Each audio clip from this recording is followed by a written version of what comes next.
In this video, I'll be earning all the trophies for Call of Duty Black Ops 7, and if you haven't been keeping up with the sentiment around the game, it's pretty negative. So we'll also be deciding if the game's overhated or rightly rated. Looking at the trophy list, it seemed pretty standard compared to other recent COD Platinums, with defeating the Pop-A-Back and Dead Ops Arcade being the only thing jumping out to me as having potential difficulty. In hindsight, I wish this was the case, because this game, from the franchise I love so much, would test me multiple times, and at some points, I had almost given up hope and abandoned my goal of getting the 100%. To get all the trophies in the game, we would have to master each of the 5 modes the game has to offer: multiplayer, zombies, campaign, endgame, and Dead Ops Arcade. So let's get right into it. On release, I was excited to hop onto the game and check it out, and of course I had to jump into the multiplayer first. The multiplayer portion of the game had 18 trophies for us to get, with some of them being very easy that we would knock out of the way very quickly, and some of them needing some grinding, like getting diamond camo and prestiging. The first easy trophy I knocked out was It's a Legitimate Strategy, for getting 3 kills defending an objective without leading it, and even though the trophy might hit at it, I promise I'm not a camper. Having 2 of your perks under the same category activates a combat hybrid perk. The default class I was using had this set up, so after getting 100 elims, I popped a trophy. Your nemesis is an opponent you fight the most during a match, and after eliminating mine for the 10th time, I got a trophy. I've always enjoyed trying to earn as many of the calling cards as I can in the Call of Duty games, probably because they're kind of similar to trophies. To earn them, you need to play the game in a certain way and complete mini challenges. And after doing that for 6 similar calling cards, I got the Taking Names trophy. After a good first session of just enjoying the game and getting a couple of easy trophies to come through, at the beginning of my second session, I decided to run through the training course real quick to make sure I was ready for action. After my training, I attempted to get the Pathfinder trophy by flying an explosive drone for over 30 meters to eliminate an enemy. This one was a little tricky and took me 3 or so games, but I finally got it. After all this time, it was time for me to actually use the new feature put into this game, the wall hop. And after busting out this move for the first time on an enemy, I earned the Fresh Moves trophy. 2 pretty easy but also slightly grindy trophies were the next to pop, with the first being calling for backup, which I earned by calling my 50th score streak in, and the second was Glamour Shot, which I earned for making a decent play, awarding me the best play final kill cam for the 3rd time, and the trophy. I finally unlocked the Gravemaker score streak, which I pulled out in a game after equipping it and going on a 10 kill streak. My aim was pretty embarrassing here, but it was good enough for 3 kills in a single use, and that was good enough for the Farsight trophy. Soon to follow were my 1000th elimination and 25th win, which popped me 2 more trophies. At this point, I unlocked the Hunterbot equipment, which could be used to destroy enemy equipment in score streaks. The Not In My House trophy wanted me to destroy 5 things with the bot in a match. The tracking was a little glitchy, but after a couple attempts, the trophy came through. Overclocks are a new feature in Black Ops 7 that make your items better after you've used them enough. I was working on locking these throughout my time on the game, and after equipping my overclocked attack chopper, I finally had an overclocked loadout and clocked a trophy. I'd mastered the assault rifle I'd been using for basically the whole time, as it was now max level, which let me prestige it for the Master of Arms trophy. I'd gotten a lot done so far in the multiplayer, and since I just prestiged my weapon, it was now time to prestige my character and create a new dynasty. The last 2 trophies I needed in multiplayer were 2 of the grindiest. I would need to get Diamond Mastery Badge category and the Diamond Camo. I decided to focus on using all the assault rifles in the game to work on knocking out both of these at the same time. First, I got the Diamond Mastery Badge trophy to come through by getting 500 kills on each of the 6 assault rifles. Those 500 kills helped a lot towards the Diamond Camo too, as I would need 80 headshots, 3 special challenges, and 3 10 kill streaks on each weapon to unlock Diamond. Luckily, I was pretty efficient, so I was able to knock most of these challenges out around the time it took to get 500 kills, and after doing that for all 6, I had the Diamond Camo, and was done with Black Ops 7's multiplayer trophies. These are my stats for multiplayer for anyone curious. Overall, multiplayer has great maps, movement, and gunplay. I'd say it was a lot of fun, and since finishing the trophies, I've continued playing it for another 40 hours, and I'm not slowing down yet. In my opinion, it's most definitely overhated, and as you can see, it took me a little under 24 hours to finish all 18 multiplayer trophies, and I was hoping I could carry that momentum into the next game mode I'd be tackling. Now it was time to play a part of the game I usually enjoy, but would definitely let me down this year, the campaign. The campaign had 9 trophies to earn, with 7 being for completing missions, 1 for reviving a teammate, and 1 for doing a mission in stealth. I'll let the footage of these play in the background as I tell you about where the story went wrong this year.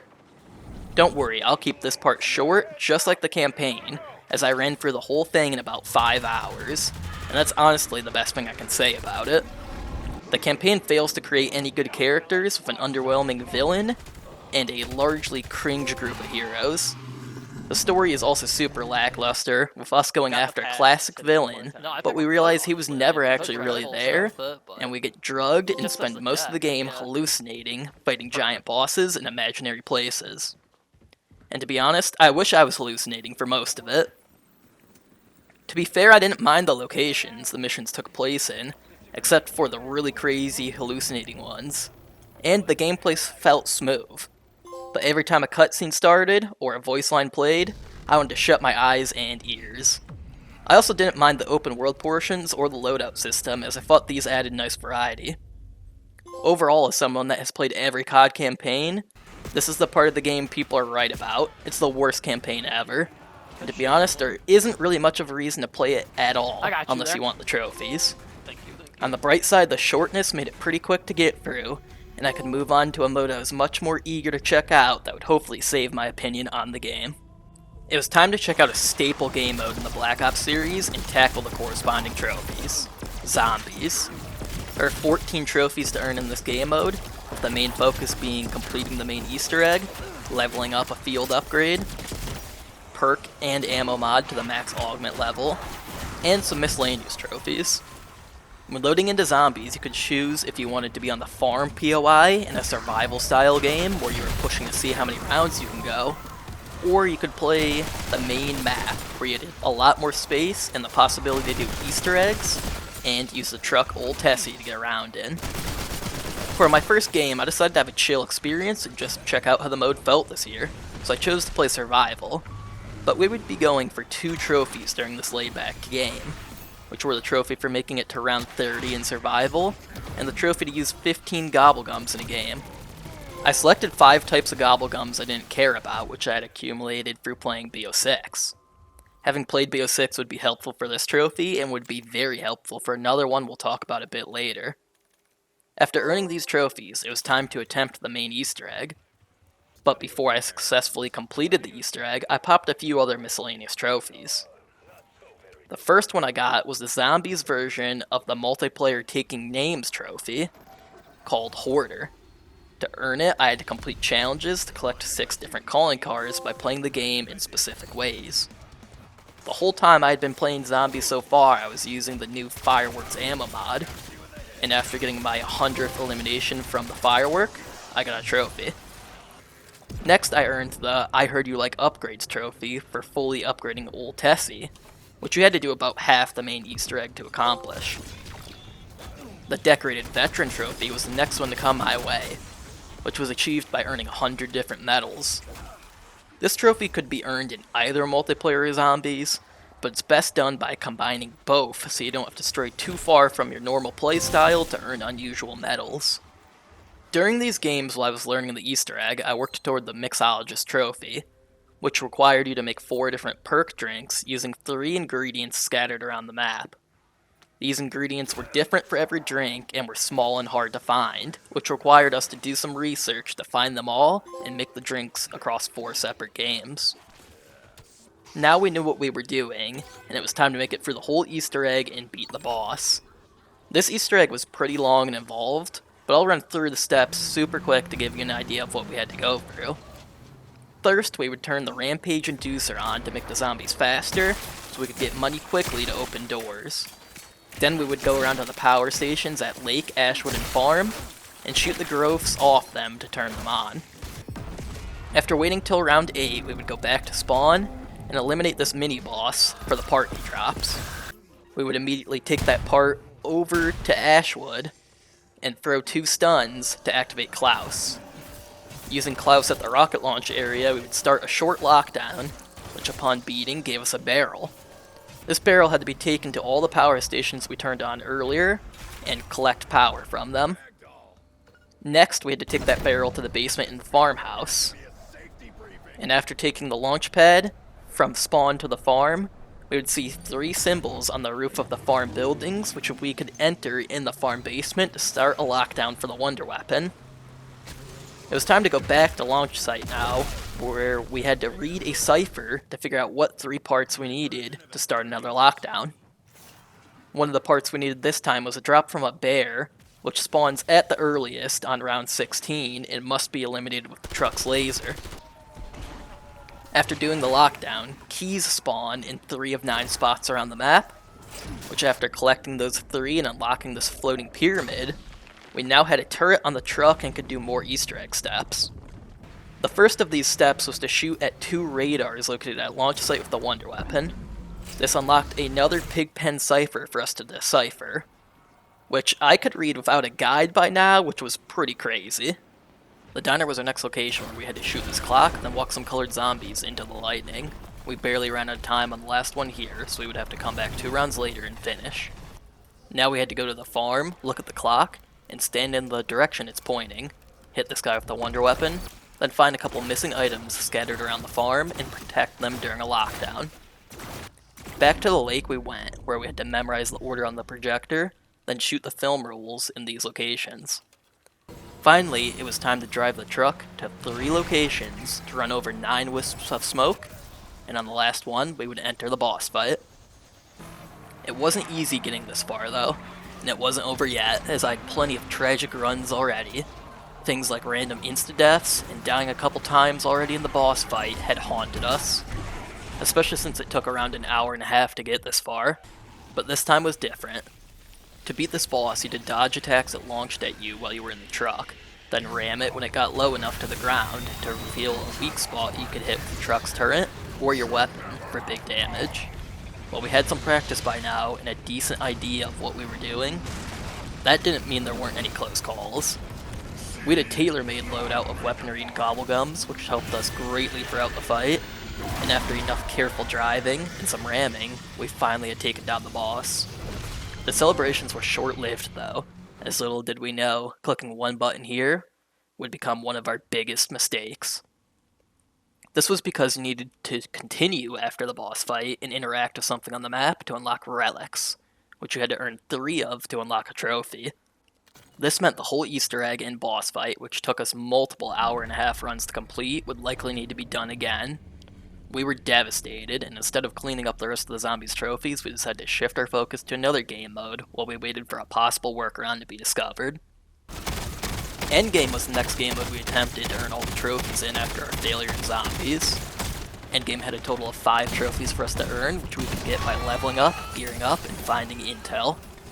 Endgame was an open world mode where you would drop into a map divided into 4 different power level zones, and gain XP by completing missions and defeating enemies. But you had to extract at the end or you would lose your XP and gear, forcing you to start over from 0. The first trophy we earned popped as soon as we hit the ground. It was for gliding in the wingsuit for over 800 meters. We then worked on gathering intel as we leveled up. Intel was scattered in each of the 4 zones, so as soon as we gained access to a new zone, we grabbed it. This took a while as we needed to be around level 45 to be in the final zone, and it seemed to take around 45 minutes to finish a run, which could earn you 10 to 15 levels of XP. But after completing 4 runs, we were able to pop Lore Master for getting all intel on our 5th run, and we were in good shape level-wise at level 49. The next trophy we got was in that same mission, and it was for getting 250 eliminations of exotic weapons, which were rare, powerful weapons you could find in the highest zone. Things were going smoothly so far. Too smoothly, as this is where we would encounter our next major tragedy. We were level 55 and had just loaded into what should have been our last mission, in which we would have earned our last 2 trophies for the mode, but our games crashed, and we couldn't rejoin. We were devastated. Our characters we had just spent the last 4 hours grinding on were gone, just 45 minutes before we reached our goal. At this point, between this and what had happened in Zombies, we seriously debated if it was worth going for the rest of the trophies, or if this would be the plat that got away. After sleeping on it, we decided to give Endgame another go, and started over from zero. Our process was streamlined, and after a dedicated 4-hour session, we were back where we were before the crash, and able to focus on those last 2 trophies. On our way to the level 60 grind, we popped the checking boxes trophy, earned by doing 10 missions in the highest level zone. Soon after, we were level 60 and turbocharged. Endgame overall was pretty chill, and a different experience that was fun, especially for a 4th mode. However, the unwanted reset did spoil it some for me. But we could put that all behind us now and move on to the next challenge. Dead Ops Arcade was the next mode we wanted to tackle, and I was kind of worried about this one, as this mode was notoriously difficult in past Call of Duties, but with just 3 trophies to be earned, it was very doable in a single game if you could get a good run going. We put on some good gobblegums to help us out, and loaded in, not really knowing what to expect. About a quarter of the way to the boss, it was pretty smooth sailing so far, and we had come across a shop, where upon buying 5 chickens, we earned the foul 5-piece trophy. Halfway done with the run, we reached the Room of Fate, where we selected a stone that would give us useful powers for the rest of the run, and the forever fated trophy. It was time for the boss fight, and the boss did beat up on us a little, but we had stocked up on lives, nukes, and gobblegums before entering, so he was no match for us. We popped the last Dead Ops Arcade trophy. Overall, the gameplay is pretty simple in this game mode, but it's still a nice addition, and the trophies felt perfect, making it a solid challenge, but not too grindy or frustrating. It was time to try our luck at the remaining Zombies trophies. At this point, Season 1 update for the game had come out, and we were in luck, as it seemed you no longer had to hit continue after the boss fight to earn relics, which meant our hunting for the last 7 trophies we needed in Black Ops 7 was back in business. Corpse Aplenty was the first one I would earn upon our return, which was for eliminating 10,000 zombies. Next I stole 50 souls with the Disciple injection for the Soul Stealer trophy. After using the Toxic Growth Field upgrade to slow and eliminate 50 zombies, I got another easy trophy done. This next one was a little tricky, as I needed a Wisp, which randomly activates a perk to deal the final hit of damage to a bear, which was an annoying enemy that only spawned every couple rounds, but after a couple of attempts and a lot of running bears in circles, things finally went my way and I got it done.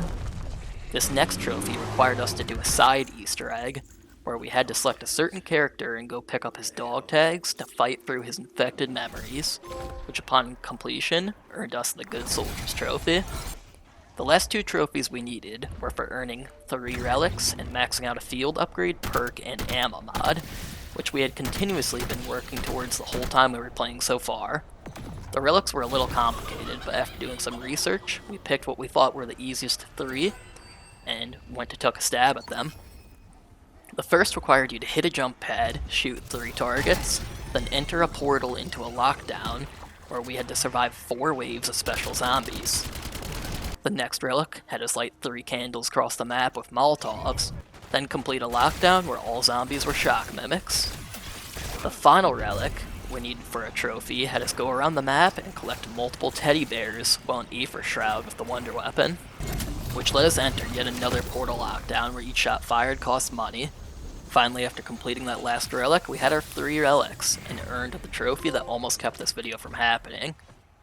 Leveling the augments was all that was left, and we were very close, just 1 game away. This was much easier for us, since we had played BO6 already, which carried progress over into BO7, including augment research, which we already had 2/3 done. Zombies was fun as always, and while we had our scary moments with it trophy-wise, it was a pretty positive experience overall, and a nice shake-up on a classic game mode. After grinding out that last game and equipping the augment, we popped the last trophy in BO7. So there you go guys, I'm done with the trophies in this year's COD entry. I really do think this game is insanely underrated, even though I did have some issues getting certain trophies that caused me some mental agony. I'll continue playing this game for weeks, if not months to come, as I really do enjoy it. Unfortunately, on top of the issues I had earning some of the trophies, since I'm on the PS5 version, I have no platinum to show for it, just 100%. But with that being said, there were no trophies left to earn in BO7, and that's all from me today. Let me know if you're enjoying BO7, or if you decided to skip it this year. Also, don't forget to drop a like if you enjoyed the video, and subscribe to see more content coming from me, as I'm planning on weekly uploading in 2026 and want to bring you along for the journey. And as always, thanks for watching.